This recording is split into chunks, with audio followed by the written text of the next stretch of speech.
There are men who build empires out of words. Joel Osteen is one of them. For more than 2 decades, he stood at the center of the largest church in America, week after week, with that unmistakable smile plastered across his face like a permanent fixture, like something painted on rather than felt. He told millions of people that their best life was waiting for them, that God had a plan for their prosperity, their health, their happiness. He told them to hold on, to believe, to expect good things. And millions listened. Millions gave. Millions came back the following Sunday and gave again. But empires, no matter how carefully constructed, have foundations. And when you look closely enough at the foundation beneath Joel Osteen's empire, something very troubling begins to emerge. This is not a story about theology. This is not a debate about whether the prosperity gospel is biblically sound or spiritually dangerous, though those conversations have their place. This is a story about accountability. About what happens when a man accumulates extraordinary power, extraordinary wealth, and an extraordinary public platform, and then uses all three to insulate himself from the consequences of his own choices. This is the story of how Joel Osteen's carefully constructed world is finally, irreversibly, coming apart. And this time, there is no smile wide enough to fix it. To understand where Joel Osteen stands today, you have to understand how he got there, and more importantly, how he stayed there for so long despite everything that tried to pull him down.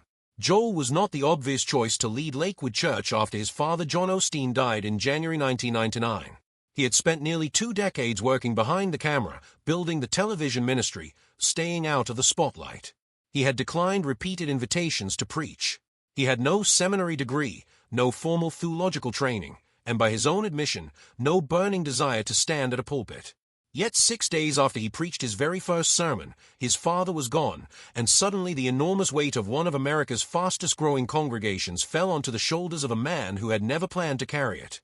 What followed was either a remarkable story of personal transformation or one of the most successful branding operations in the history of American religion, depending on who you ask.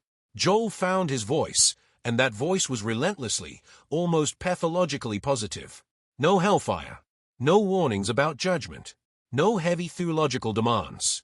Just hope, warmth, and the steady assurance that God wanted you to prosper, that your breakthrough was coming, that you were created for greatness. The crowds responded. The television ministry exploded. The books sold in the millions. And Lakewood moved into the former Compaq Center, a 16,800-seat arena, turning what had once been a basketball venue into what critics called the ultimate temple of feel-good Christianity. For a long time, the machinery worked flawlessly. Joel had an answer for every critic, a smile for every camera, and a story of personal grace for every controversy. But cracks were always there. And once they started showing, they never really stopped. The first time most of America got a clear glimpse behind the carefully managed image was not because of Joel himself. It was because of Victoria. In December 2005, Victoria Osteen boarded a Continental Airlines flight and, according to multiple flight attendant testimonies, created a scene over a stain on her first-class armrest that resulted in the flight being delayed by more than 2 hours. The FAA fined her for interfering with a crew member.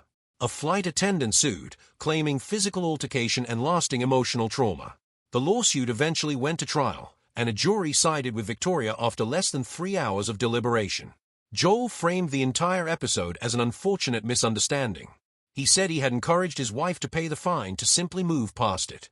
But what the incident revealed was something far more significant than a dispute over a dirty armrest.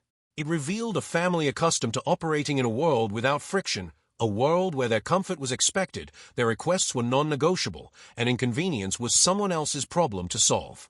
That attitude, projected from the front of a church onto millions of followers who were struggling to pay their bills and hold their families together, was not a minor character flaw.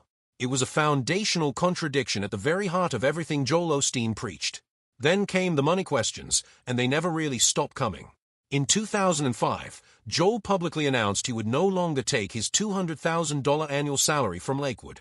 This was presented as an act of generosity, a demonstration of his commitment to the church and its congregation. What was less prominently advertised was the financial infrastructure surrounding that decision. Book advances reportedly reaching into the tens of millions. Speaking fees of around $50,000 per outside appearance. A personal net worth estimated by multiple sources at somewhere around $100 million, though as fact-checking organizations have noted, precise verification remains elusive because Lakewood, as a church, is not required to disclose its finances publicly. That lack of transparency is itself one of the most damaging elements of Joel Osteen's story. Ministry Watch, an organization that evaluates the financial accountability of Christian nonprofits, gave Lakewood Church an F for financial transparency and a donor confidence score of 3 out of 100. Reports from major publications indicated that less than 1.5% of Lakewood's annual income went toward charitable causes. Against a reported annual budget of roughly $89 million, that amounted to approximately $1.2 million directed toward actual charitable work. The rest went somewhere. But because of church tax-exempt status and the absence of required public disclosure, the congregation and the public were left largely in the dark about exactly where. Joel's answer to these questions was always some version of the same response. God had blessed him. His books had sold millions of copies. He worked hard. He gave to the church in other ways. And besides, what could possibly be wrong with success? That answer might have satisfied his most loyal followers. It satisfied almost no one else. March 2014 brought a story so strange it almost defied belief. Lakewood Church reported that approximately $600,000 had been stolen from its safe. The stolen amount included $200,000 in cash and $400,000 in checks, all from recent congregation contributions. A substantial reward was offered through Crime Stoppers. Investigations were conducted. And then, for 7 years, nothing. No arrests. No answers. The church collected on its insurance and the story seemed to fade. Then in November 2021, a plumber named Justin Colley was sent to fix a loose toilet in a public restroom at Lakewood Church. When he moved aside some insulation, approximately 500 envelopes came tumbling out of the wall.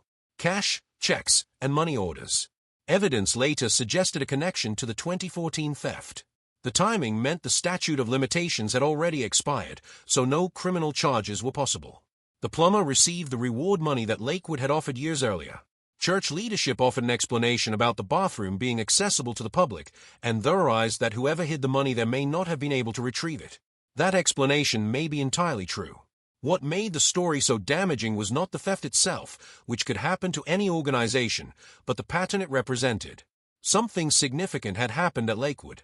The full truth was never completely established. And the institution moved forward as if resolution were the same thing as accountability. When Hurricane Harvey made landfall in August 2017 and began drowning Houston under more than 60 inches of rainfall in some areas, Joel Osteen faced the defining test of everything he claimed to represent. The city was in crisis. Tens of thousands of people were displaced. Shelters were filling up.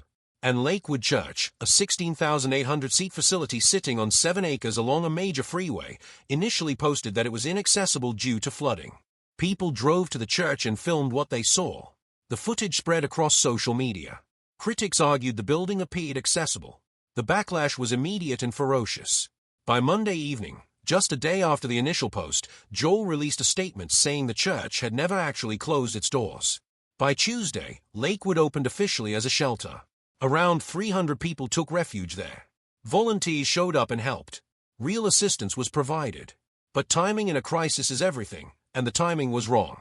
While Joel Osteen was defending himself on national television, a Houston furniture store owner named Jim McIngvale, widely known as Mattress Mac, had already opened his showrooms as shelters and sent trucks out to rescue people from flooded streets. The contrast wrote itself.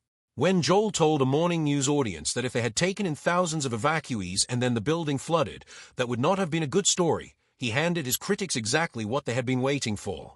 He later admitted that, knowing what he knew in hindsight, he would have done things differently. But hindsight, offered from a television studio in a dry suit while the city was still underwater, was far too late to matter. The hurricane response became a symbol of something larger than a delayed shelter opening. It crystallized a critique that theologians and ordinary observers alike had been making for years. That Joel Osteen's version of Christianity was built primarily around protecting the comfort and image of Joel Osteen. That when the rubber met the road, the institution came before the people it claimed to serve. When the COVID-19 pandemic forced churches to suspend in-person services in 2020, Lakewood Church applied for and received $4.4 million in Paycheck Protection Program funds from Bank of America. It was the third largest PPP loan in the Houston area, intended to cover salaries and benefits for the church's 368 employees during the shutdown.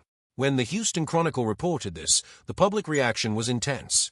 The hashtag calling for churches to be taxed began trending. Critics could not reconcile the image of one of the wealthiest religious institutions in the country accepting millions in pandemic relief money originally designed to help small businesses survive economic collapse. Church leadership defended the decision, explaining that the economic uncertainty of an indefinite shutdown made the funds necessary to protect employee livelihoods. And to its credit, Lakewood ultimately announced it would repay the full $4.4 million rather than seeking forgiveness of the loan. That decision reflected some level of responsiveness to public pressure. But the fact that the application had been made at all, and that it took a wave of public outrage to prompt the repayment announcement, said something about institutional reflex that no statement of good intention could fully walk back. Then February 2024 brought the worst day in Lakewood's history. On a Sunday afternoon between services, a woman entered the church carrying a rifle. Two off-duty law enforcement officers who were working security responded. The shooter was killed. A bystander was wounded. And the shooter's 7-year-old son, who had been brought to the church by his mother, was shot in the head. The child was rushed to the hospital. He underwent 5 brain surgeries. He lost part of his frontal lobe. Doctors removed a portion of his skull. He went into cardiac arrest multiple times. The medical team said words that no parent should ever have to hear and that no institution should ever be associated with. Sam will never be Sam again. Details that emerged afterward made the tragedy even more difficult to process. The shooter had a documented history of mental illness. She had nonetheless been able to legally purchase the weapon used in the attack just months before. The child was an innocent brought into a situation he had no part in creating. Joel Osteen addressed the press and expressed devastation, noting that things could have been worse. That may be technically accurate. It is also the kind of statement that, in the context of everything else, landed with a particular hollowness.